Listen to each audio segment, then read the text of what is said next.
골라터는 재미가 있다. 비욘드 리포트 주간 전망대입니다.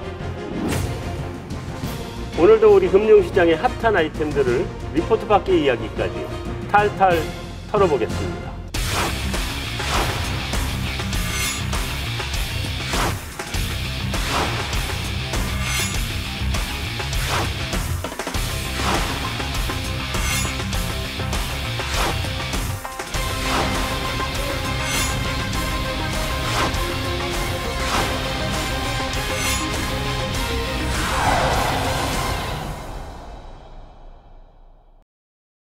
우리 금통위에 들어가기 전에 우리가 금통위 전에 이제 항상 하는 들어가는 토크로 오늘 빼먹고 갈 수가 없을 것 같아요. 그래서 들어가는 토크는 환율인데 오늘 전승지 여신이 안 오셔가지고 특별히 초빙을 했습니다. 들고 얘기하세요. 전지현인가? 그러니까 원판 불변의 법칙이라고. 아 예. 저희 와이프군요. Only you can make this world 환율 seem right.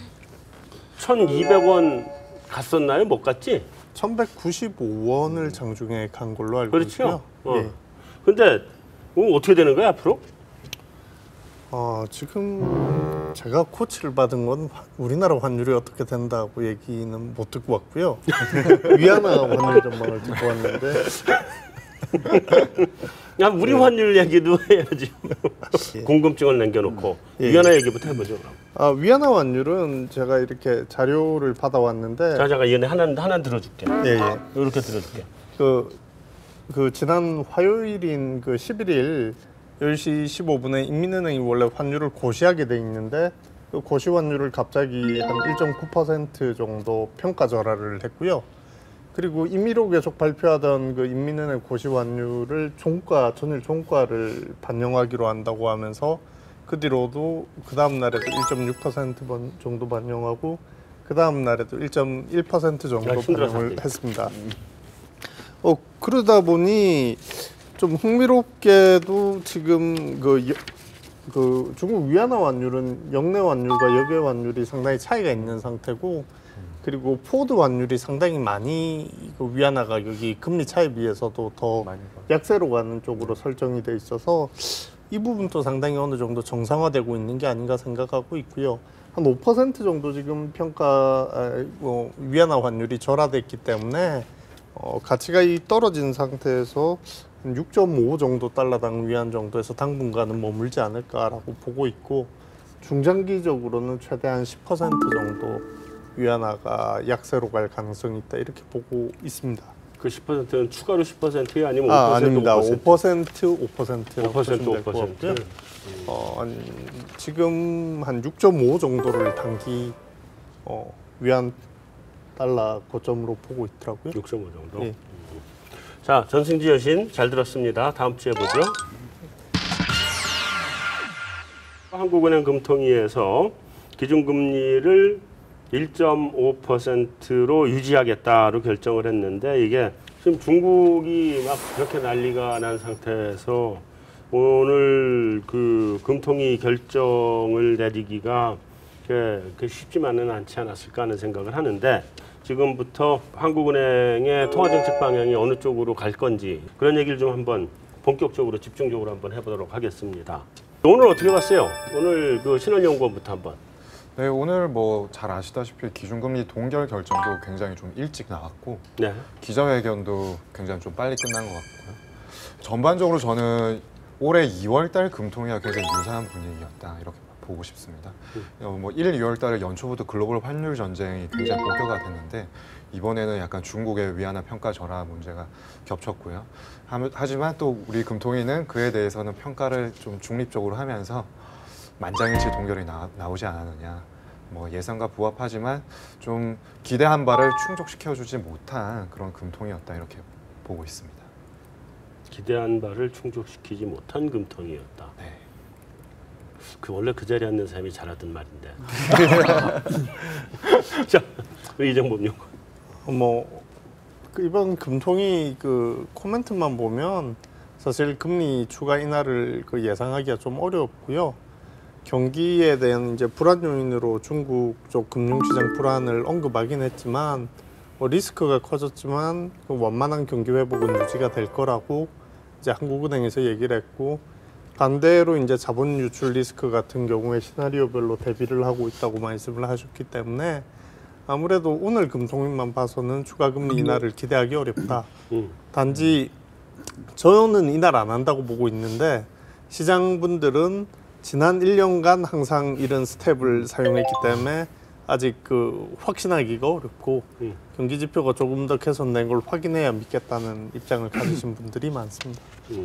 말씀해 주셨듯이 그렇게 특징이 많지는 않았던 금통위였던 것 같고요. 네. 이제 시장에서 생각하는 국내 경기 지표에 대한 눈높이와 최근에 이제 뭐 중국 그 문제로 인해서 경기에 대한 우려가 국내 경기에 대한 우려가 나는 거에 비하면은 시장의 눈높이에 비하면은 한국은행의 경기를 보는 이제 뷰는 좀 상대적으로 좀 많이 낙관적이지 않았나 그런 평가고 뭐 예, 당분간은 이제 통화 정책을 바꿀 별 이제 필요가 없다라는 그런 쪽으로 좀 더 부각이 된 게 아닌가 싶습니다.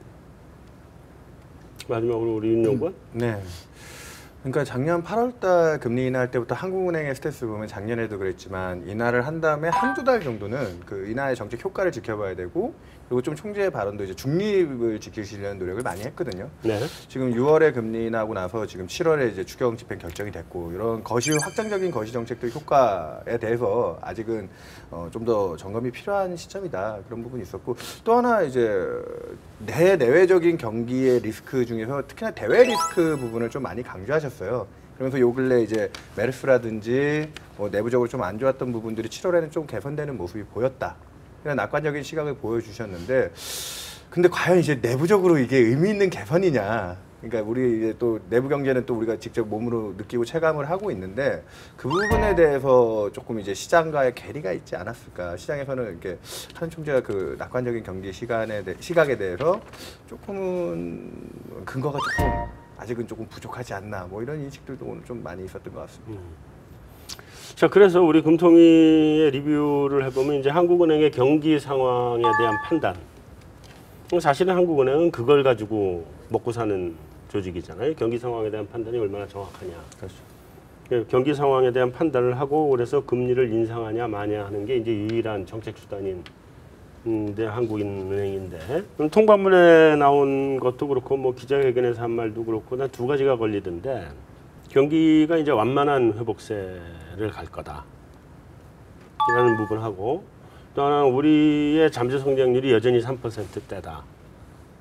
두 가지가 난 영 내 기준으로는 아닌 것 같거든.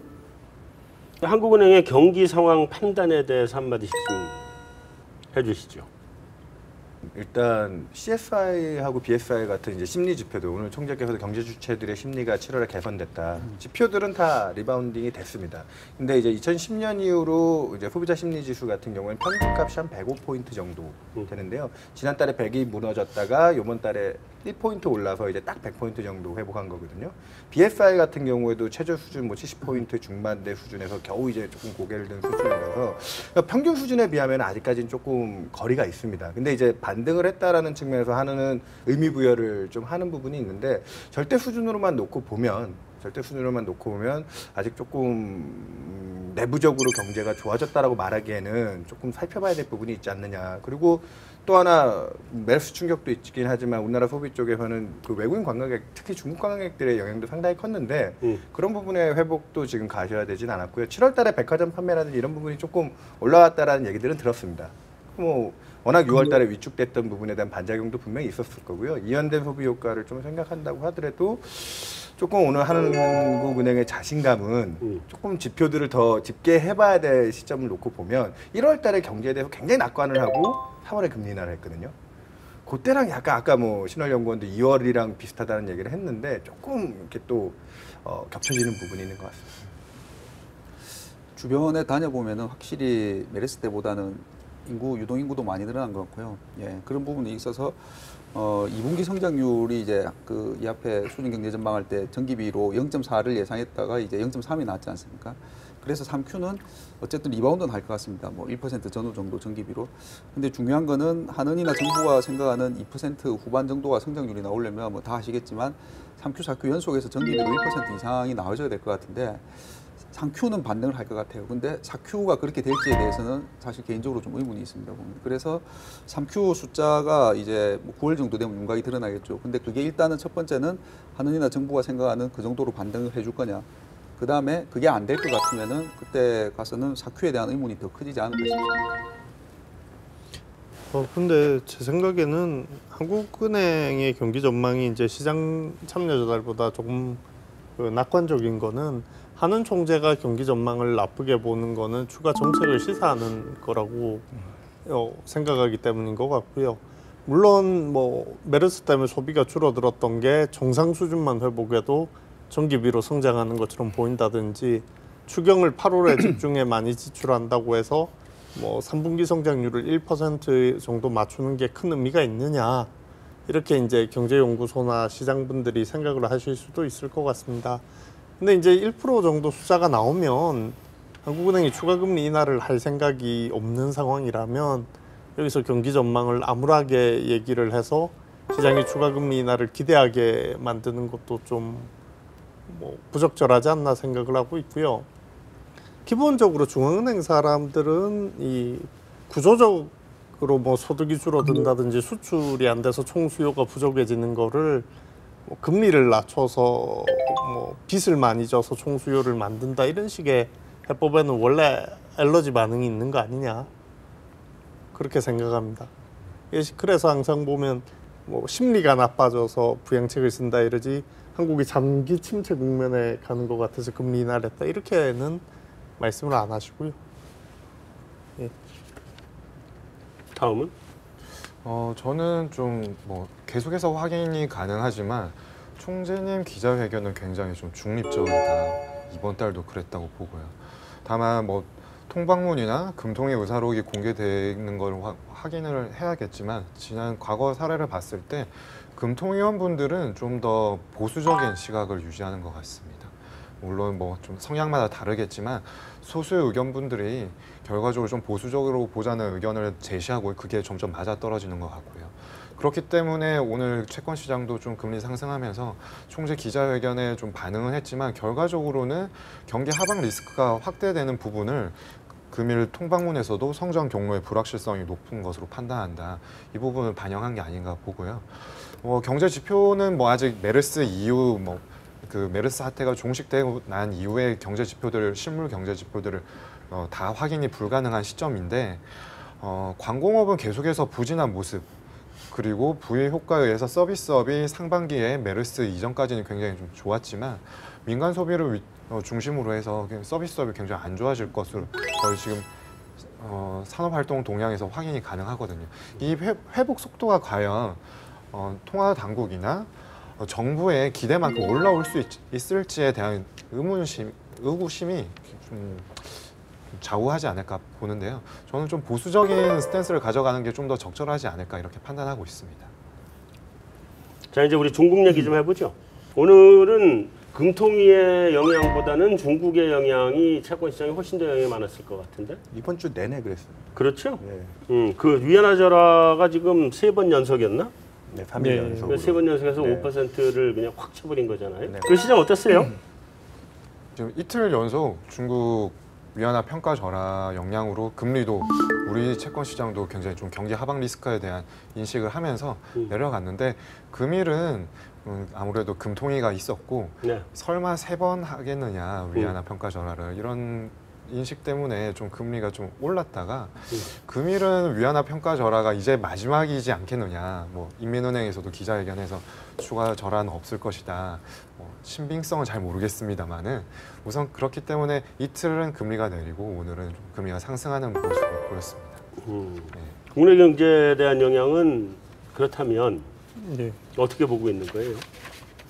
그 부분은 사실 뭐 최경환 부총리는 우리가 자본주의 수출을 많이 하기 때문에 오히려 뭐 경제에 도움이 될 수 있다고 말씀을 하셨는데 시장 쪽에서는 거기에 대해서는 아직 확신을 못 하고 있는 것 같고요. 단지 이제 시장이 처음에 놀랬던 거는 중국이 경기가 나빠 하는 반응하고 중국이 저렇게 되면 중국의 자원 수출하는 이머징이 더 나빠지는 건가 하는 두 번째 반응. 그 다음에 유일하게 달러에 패그돼 있던 대형 경제권인 중국마저도 위안화의 절하를 인정하면서 가치 하락을 인정하면서 슈퍼 달러로 가면서 이머징에서 돈이 더 빨려 나가는 거 아닌가 하는 두려움 이런 게 이제 주식시장에 이번 주에 반영이 되고 있었다고 판단이 됩니다. 저 개인적으로는 지금 걱정되는 것 중에 하나가 예전에는 중국이 통화정책 완화를 하면 우리나라 증시에서 굉장히 호재로 생각하고 한국 경제 당연히 플러스 요인이라고 생각했는데 작년부터는 이제 중국이 금리 인하를 하던 이런 완화 정책을 피던 우리나라 증시에서 이제 긍정적인 반응이 좀 긍정적인 게 아니라 이번 분위기도 보시면 알겠지만 조금 중국 경제에 대한 염려로 이어지는 모습이거든요. 그게 이제 중국이 이제 투자에서 소비로 패러다임 시프트가 바뀌었잖아요. 경제 주체가. 그러면서 우리가 받게 되는 상대적인 수혜가 달라졌고 최근에 원달러 환율이 뭐 1170원, 80원, 뭐 이번에 90원까지도 갔지만 우리나라 수출 기업들 주가가 그렇게 긍정적으로 반응을 그렇게 세게 하지는 못하는 모습입니다. 전체로 봤을 때 뭐 네덜란드 통계청의 CPB 같은 데서 뭐 글로벌 교역량 뭐 이런 거 발표하는 걸 보면 이번 2분기까지 거의 보합 수준. 교역량이 안 늘고 있는 국면이기 때문에 이런 것들이 상당히 좀 중국에 대한 염려를 더 확대시키는 옛날에 중국 경제 그 정책 효과가 우리한테 긍정적이다라고 평가하기엔 조금 힘들어진 부분들도 있지 않냐 그런 게 걱정돼요. 해외에서는 그런 시각이 좀 있는 것 같더라고요. 그러니까 얘 앞에 그 일본이 이제 아베노믹스로 엔저를 끌고 갈 때 그때 해외에서 시각들이 한국이 제일 피해를 볼 거라고 했지 않습니까? 그런데 이번에 중국도 그렇게 하면서 이제 소위 근린 궁핍화 정책에 한국은 양쪽으로 이제 얻어맞는 이제 그렇고 뭐 아시다시피 중국하고 교역도 크고 물론 뭐 위안이 좀 그렇게 된다고 해서 관광객들이 뭐 올 사람들이 좀 안 오고 뭐 그까지는 너무 좀 과대 뭐 평가일 수는 있겠지만은 두 가지가 이제 중국이 경기가 안 좋으면 한국에 뭐 제일 영향을 받을 거다라고 뭐 미국이나 유럽의 투자자들은 그렇게 시각이 좀 있는 것 같고요. 일본에 이어서 그런 좀 비의식이 있는 것 같고 두 번째는 그 수출하고 이제 그 경쟁이 되는 부분이 있지 않습니까? 중국하고 뭐 자본재, 중간재 부분도 있지만 그래도 봤을 때 예전에는 일본하고 경쟁이 됐는데 일본이 아베노믹스를 하니까 한국이 피해를 받고 근데 이제 몇 년 지나서 중국하고 경쟁하는 부분이 더 많이 생겼는데 중국이 저렇게 나오면은 한국한테 별로 두 가지 다 그렇게 좋지만은 안 좋은 쪽으로 좀 더 시각들이 해외에서도 좀 많이 보는 게 아닌가 싶습니다. 지금 중국이 어떤 면에서는 굉장히 빠르게 우리 산업의 경쟁국으로 옛날에는 이제 이 분업 구조가 난 동북아의 분업 구조는 이제 거의 많이 약화된 것 같아요. 옛날 같지 않고 거의 다 경쟁 구조로 들어오는 거. 지금 거의 산업의 수렵하는 거의 끝단에 와 있는 거 아니에요? 그러니까 그런 중국이 이제 반도체까지 다 개발한다고 하니까 그런 거 걱정하는 같아요. 거죠. 거기다가 더해서 중국이 이제 채권 시장 개방하겠다며요. 네. 예. 그럼 어떻게 되는 거예요, 우리? 그 부분은 사실 그 중국이 대체제로 자금이 들어가면 우리나라 채권 시장이 나빠질 수는 있고요. 네. 단 한 가지 차이점이 있다면 원래 위안화 예금에 한 200억 달러 정도 재작년에 돈이 나갔다가 중국 스왑 프리미엄이 뭐 마이너스 1년물이 마이너스 2.3 이렇게 나오면서 중국 예금을 3%대 예금 금리를 주는데 지금 환해지를 내버리면 막 1%대가 돼서 자금이 막 빠져나갔습니다. 지난 6월, 7월에 40억 달러 이상 빠져나가서 네. 저는 국내 채권 시장에 외국인이 돈이 빠져나가는데도 돈이 많다고 사람들이 느낀 것 중에 하나가 그 위안화 예금 증권 이런데 뭐 한 20조 정도 나가 있던 금액이 상당 부분 들어오고 있는 게 채권 수급을 받치고 있는 것 같아요. 네. 근데 오늘 이걸 살 궁금해서 봤더니 CHN 환율하고 지금 역유하고 역내하고 정상화하면서 포워드 쪽에서 극심하게 이제 위안화가 언젠가는 평가 절하될 거라고 프라이싱하고 있던 갭이 줄면서 이게 한 40bp쯤 수합 레이트가 떨어졌더라고요. 그래서 만약에 이게 중국의 통화정책 정상화, 아니, 환율 평가가 정상화가 끝났다라고 생각이 되고 시장 환율이 프라이싱 돼서 더 이상 위안화가 안 약해진다고 프라이싱이 돼서 위안화 예금이 그 내외금리 차보다 지금 FX에서 굉장히 많이 디스카운트 된 부분이 확 줄어든다. 그럼 중국 채권에 투자할 수 있는 그 장애 요인 하나가 크게 제거된 셈입니다. 그래서 저희 이머징 채권의 이제 중국인 국적자는 그 채권 시장 개방하고 같이 연동지어서 자기는 본다 그러더라고요. 지금 상태로는 채권 시장 개방했는데 들어갈 수가 없습니다. 그래서 환율을 자본 자유화시키면서 채권 시장에 그 외국인이 투자할 수 있도록 만들고 있고요. 만약에 이게 성공적으로 되면 우리나라에서 자본 유출이 빨라질 수 있죠. 언제쯤? 그 시기는 이제 저희가 정확히 모르겠어요. 이게 저희 이머징 마케팅 생각은 이게 이제 미국이 금리 인상을 하고 나면 오히려 중국 채권 시장에 돈이 좀 들어가지 않겠느냐는 의견을 얘기하더라고요. 제가 오늘 낮에 회의할 때는. 네. 우리나라 채권 시장에는 지금 영향이 좀 우리 국채 선물 지금 순매도 했다 그랬죠? 선물은 순매수고요. 네. 현물 채권에서 좀 이탈이 좀 있었는데요. 네. 뭐 현물 채권은 그러니까 순수하게 순매도 데이터로는 뭐 국채 한 1조 8천에 통한채는 조금 그 매수해서 1조 정도가 지난 7월에 나갔다 순매도가 됐고 만기까지 도래한 잔고 기준으로는 3조 이상 나갔는데 근데 뭐 중국 자금이 직접적으로 뭐 다시 중국으로 회귀했다 뭐 이렇게 그쪽이 주도했다라고 보는 것보다는 일부 요즘에 이제 통화 가치가 많이 급격히 무너지고 있는 동남아시아 중앙은행들과 그리고 6월달 7월 초까지만 해도 영국과 프랑스 쪽에 유럽 그 펀드들이 그쪽 금리가 급등을 하면서 환매 요구에 좀 시달렸다고 하더라고요. 그쪽 펀드 자금들이 7월 초까지도 좀 이탈이 있었는데 그렇기 때문에 지금 오늘 이주 총재도 요 자본 이탈에 대해서 잠깐 언급이 있었지만 채권 시장에서 본격적으로 외국인들이 그렇게 엑소더스하는 시그널링으로 보기는 어렵다. 그리고 8월 달 들어와서는 소폭이긴 하지만 잔고가 지금 다시 조금씩 늘고 있고. 네. 그래요. 그 부분 저는 약간 생각이 조금 다를 수는 있는 게요. 이제 블룸버그 같은데 이제 민평 같은 거 페어 밸류에이션 해놓은 거 보면 달러채 뭐 AA 회사채 금리 같은 게 거의 이미 3년물이 한 1.6%대로 올라왔고요. 그다음에 5년물도 2.25 정도 됩니다. 우리나라 단기 금리보다는 한 10bp 정도 낮고 5년 구간에서는 이미 20bp 이상 달러채가 높습니다. 근데 이제 여러 가지 거래 비용도 있고 뭐 외화자산 다변화 같은 부분도 있지만 미국이 만약에 그 얘기한 대로 분기당 25bp 정도씩 금리를 한 4번 올린다. 그래서 달러 채권의 단기 금리가 우리나라 채권보다 더 높고 달러도 강세로 간다고 다 생각을 하고 있는데 돈이 안 나갈 수 있을까 하는 부분은 좀 회의적이고요. 일부는 포지션이 줄어든다고 봐야 되지 않나 생각하고 있습니다. 근데 우리 그쪽에서 분기당 25bp를 4번을 이렇게 얘기를 한 얘기가 있어요? 그건 이제 뭐 패드가 실수로 유출했다라고 보는 패드의 이코노미스트들이 적정하게 그려놓은 값이 올해 연방기금 목표금리 0.35고 그리고 이제 100bp씩 올라가는 걸로 이렇게 이 정도가 적절하다라고 얘기하고 있고요. FMC에서 그려놓은 점도표는 그거보다 조금 더 호키시하죠. 그거보다 더 호키시하고? 예. 1.5 이상 내년에. 1.5 이상. 그러니까 미국의 금리가 지금 2% 또는 2.5% 정도까지가 난 이상할 건 없다고 보거든. 그렇지만 거기까지 가는 속도가 문제인데 1년 동안 1%라면 굉장히 빠를 텐데 시장이 견뎌낼 수 있을지 모르겠네.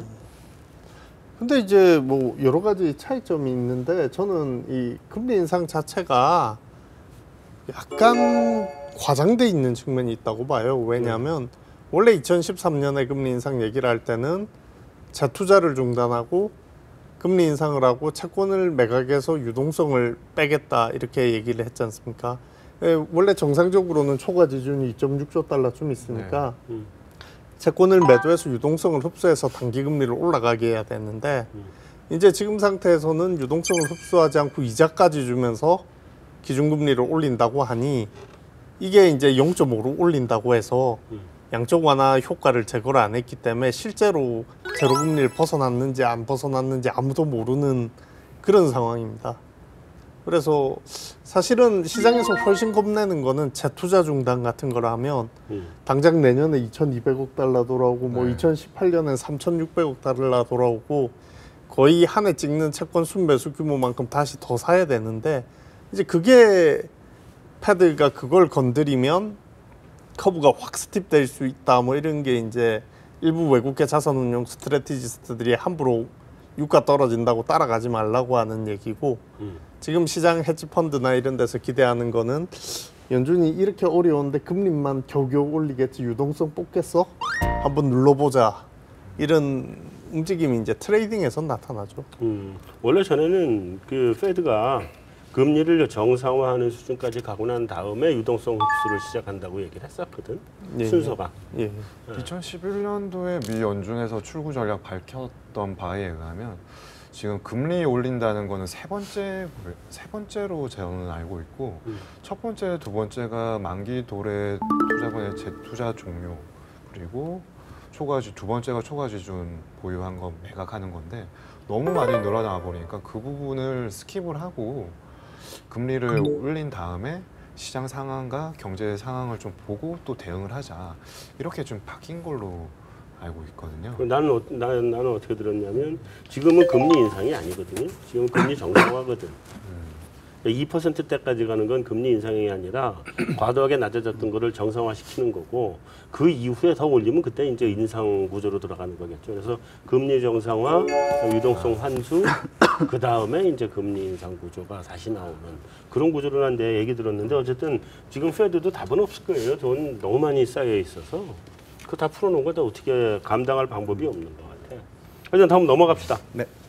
일단 가계부채 증가 속도가 7월 달에도 뭐 7조 이상 돼. 7조 몇천억? 그죠? 네. 사실 이게 우리가 금리를 인하를 한다 그러면 그게 제일 큰 그 부담일 텐데, 제일 큰 족쇄가 될 텐데, 그럼에도 불구하고 지금 추가 인하가 가능하다는 얘기들이 꽤 많이 나오고 있는 것 같아요. 이제 있다고 봐요, 없다고 봐요. 자, 있다고 보는 사람 손 들어보세요. 그럼 둘은 없다고 보세요? 아니면 중립? 저는 중립에 가깝죠. 아직은 모르겠다. 하우스 뷰는 동결입니다만은 하우스 뷰는 네, 동결이고. 저희 가능성을 배제하지는 않고 있기 때문에 네. 네, 우선 동결이지만 중립이라고 말씀드려야겠습니다. 중립 쪽이다. 네. 여기는 동결? 저는 동결로 보고요. 네. 뭐 이제 내리면 이제 도박이 될 수 있다고 봅니다. 왜냐하면 금리를 그러니까 이제 과거에 이제 그렇게 말씀하신 분들이 많더라고요. 이렇게 부채가 많이 늘어났는데 금리를 낮추고 인플레이션도 좀 올라야 문제가 해결되고 2차 대전 이후에 미국도 그렇게 했다. 근데 이제 거기서 이제 고민이 되는 부분은 그 케네스 로고프가 얘기했지만 그렇게 하려면 국제 자본의 이동을 막아버려야 된다는 얘기인데 워싱턴 컨센서스 이전에 네. 그게 이제 우리가 마음대로 할 수 있는 게 아니죠. 그러면 이제 미국이 금리를 우리가 기준금리를 1%까지 내리면 미국이 급격하게 금리를 올려서 국제자금 시장을 안 흔들기를 물 떠놓고 빌어야 되는데 아니 대체 그렇게 25bp 내리면 뭐 3월에도 그 기재부 보고서에는 기준금리 2번 내리고 환율 뭐 100원 올리면 3.8% 성장 달성 가능 내부 보고서 유출 이랬지만 사실상 그렇게 생각하는 사람도 없고요. 누구를 위해서 무엇을 위해서 그런 도박을 하느냐. 저는 그 정책하는 입장에서 그렇게 할 유인이 별로 없다고 봅니다. 근데 그 이정범 연구원에 하는 얘기에 내가 토를 달아본 적이 별로 없었던 것 같은데 여기서 오늘 좀 한번 토를 달아보면 예, 예. 지금 정책 당국자들이 그렇게 합리적일 거라고 기대하지 마세요. 굉장히 위험하십니다. 아니 그렇잖아. 지난번 금리 인하가 예. 2번 있었던 것도 난 그렇게 합리적인 리즈닝으로는 이해가 별로 안 갔거든. 그렇지 않아요? 넘어가지. 우리 더 얘기하지 말고 더 얘기하면 위험해지니까. 자, 한은법 개정 관련된 얘기 한마디만 빨리 해보고 한은법 개정 이슈가 지금 이번에 또 뭐 있었죠? 네, 뭐 고용 안정에 대한 부분을 중앙은행으로서 조금 신경 써야 될 부분 아니냐. 미국이 하도 이제 연준에서 고용 하니까 한은도 좀 그런 책무를 지자. 뭐 이런 내용이 조금 많이 거론됐습니다. 근데 미국의 연준의 목표는 성장과 물가란 말이죠. 이게 고용은 그걸 하기 위한 지표로 보고 하는 거지. 고용을 한은법에다 고용 안정 책무라는 걸 넣는 게 이해가 안 가는 것 같아요. 지금 물가만 들어있으니까 성장을 집어넣는 건 모르겠지만. 네, 말씀하신 것처럼 연준은 이제 듀얼 맨데이트지 않습니까? 고용하고 이제 성장으로 대변되는 고용하고 물가 두 가지를 다 볼 수 있고 아시다시피 연준한테는 그만한 또 권한이 있지 않습니까? 보면은. 근데 한은은 이제 물가만 이제 목표로 돼 있는데 한은뿐만 아니라 많은 나라들이 최근에 이제 물가가 낮아지면서 인플레 타겟팅이 유효하냐는 논란이 있으니까 거기서 금융이 터지고 나서는 금융 안정이라는 목표까지를 줬는데 거기다가 또 고용까지 주면은 글쎄요 뭐 그 트릴레마도 아닌 것이 그렇다고 사실 뭐 권한이 연준만큼도 있다고 생각이 안 되는 한은이 하나도 버거운데 두 개, 세 개까지 예, 조금 걱정이 됩니다. 자, 우리 시간이 별로 없으니까 우리 빨리 이제 마지막 지금 야단을 맞고 있어. 빨리 하라고. 자, 한국은행 이주열 총재께서 미국의 금리 인상, 중국의 경기 불안, 우리 하반기 최대 경제 리스크로 꼽았는데 여러분들이 생각하는 하반기 가장 큰 변수는 뭔지 빨리빨리 써주시고 각각 30초 내로 이유를 답변해 주시기 바라겠습니다. 다 썼어요? 네. 자, 그럼 이제 다 들어주세요. 다 또 비슷하네요. 이게 자원으로 다 집중이 됐네. 그렇네요. 자, 일단 그러면 중국하고 미국을 일단 중국부터 간단하게. 중국은 우리 다 알고 있는 거긴 하지만. 이게 사실 우리나라 경제가 뭐 지난 몇 년간 산생이 이렇게 옆으로 기면서 전월비만 플러스 마이너스로 왔다 갔다 하고 있으니까요. 일단 스태그넌트 하고 있기 때문에 사실 더 이상 추가 부양이 레벨에서 필요하냐는 게 제 생각인데 만약에 중국 경제가 이번에 이제 뭐 환율 쪽도 건드리고 재정도 풀고 있고 이러니까 일정 수준 반등하는 모습을 보이면 뭐 한국 경제가 좀 편하게 갈 수 있다고 생각을 하고 있고요. 이게 왠지 모르게 뭐 신용 쪽에 문제가 더 발생한다든지 하면서 충격이 오게 되면 우리나라 경제가 생각한 경로에서 이탈할 위험이 있다고 봅니다. 자, 저 고치겠습니다 잠깐.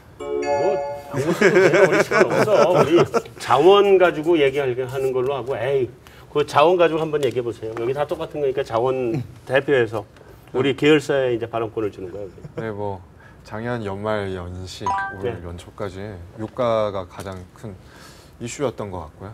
지금 재부각된 것 같습니다. 근데 이 부분이 좀 많은 부분을 의미하는 것 같은데 공급과 수요 측면 전부 다 뭐 긍정적인 부분은 좀 찾기 어려운 것 같습니다. 공급 과잉에다가 이 부분은 중국과도 연관이 되고요. 네. 그리고 특히나 또한 수요는 예전 같지 않지 않습니까? 이런 부분들이 겹치면서 이 좀 선제적으로 경기 하강의 시그널을 강하게 주는 것이 아닌가 그렇게 좀 생각하고 있어서 이 부분 또 진짜 이 재하락에 대한 신호가 현실화됐을 경우에는 전 세계적인 제 경기 침체에 대한 우려로 부각이 되면서 특히나 중국, 그다음 한국 뭐 이렇게 되지 않을까. 네. 저 첨언 조금만 해서 네. 저기 덧붙여서 하고 싶은 말이 근본적으로 지금 왜 이 원자재 가격 하락에 대한 위험성이 부각됐냐는 건데 경제를 이제 주도해 줄 수 있는 지금 주도 경제국 그러니까 권이라고 해야 되겠죠. 제일 대표적으로 제가 본 아주 베이직한 차트는 미국이 2000년대 명목 PC 기준으로 소비 기준으로 6% 정도 수준이 나왔습니다. 그러니까 금융위기가 오기 전에. 그리고 중국은 고정자산 투자가 20% 이상이 나왔습니다. 그렇죠. 지금은 미국이 그 명목 PC 기준으로 3%, 중국이 이제 10% 초반까지 떨어졌죠. 지금 현재 전 세계에서 소비와 투자를 제일 잘하는 나라들이 그 힘을 과연 2000년대 수준으로 돌릴 수 있느냐. 그걸 대체할 수 있는 경제권이 지금 뚜렷하게 제기가 안 되고 있기 때문에 지금 원자재 가격 빠지는 거에 대한 염려도 크고요. 그게 이제 비관론자들의 이제 가장 근거가 되고 있지 않느냐. 그렇게 얘기 드리겠습니다. 발언권을 못 드리겠습니다. 네. 우리 시간입니다. 네. 외신에서 열심히 더 얘기해 주시기 네. 바라겠습니다. 네, 명의 듣고 여기서 마무리하고요. 새롭게 단장한 외신 사이드 잘 봐주시기 바라겠습니다. 감사합니다.